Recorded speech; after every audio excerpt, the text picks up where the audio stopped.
He'd always feared snakes. He couldn't even stand to watch them on TV without his skin crawling. The way they moved, the unblinking stare. It was a deep, primal fear he'd carried since childhood. So of course it was a cruel twist of fate that led him here. One stormy night, the world turned into a nightmare of crashing waves and splintering wood. His ship went down, swallowed by the tempestuous sea. He fought the churning water until his lungs burned and his muscles screamed, finally washing ashore on what he thought was a deserted island, a sanctuary.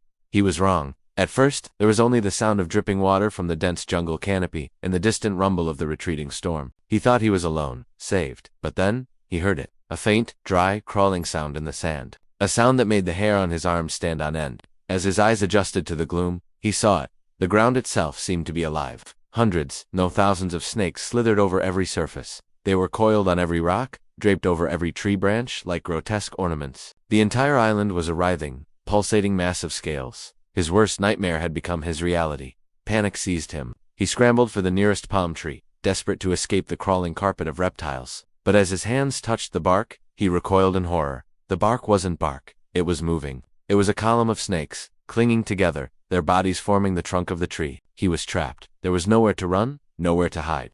He backed away slowly, his heart hammering against his ribs like a drum. He expected them to strike, to swarm him in a venomous tide. But they didn't. They just watched him with their cold, ancient eyes. They weren't attacking, they were just waiting. Days later, when the rescue team finally arrived, they found the island quiet, almost peaceful, and they found his camera half buried in the sand. They played back the last clip. It showed his face, gaunt and sunburnt, but he was smiling, a strange, serene smile. Then, he started to laugh, a soft, unhinged chuckle that grew louder and louder. It was as if something inside him, that lifelong terror, had finally snapped. He was no longer afraid. He had become one with his fear. Thank you. Subscribe, and hit that notification bell.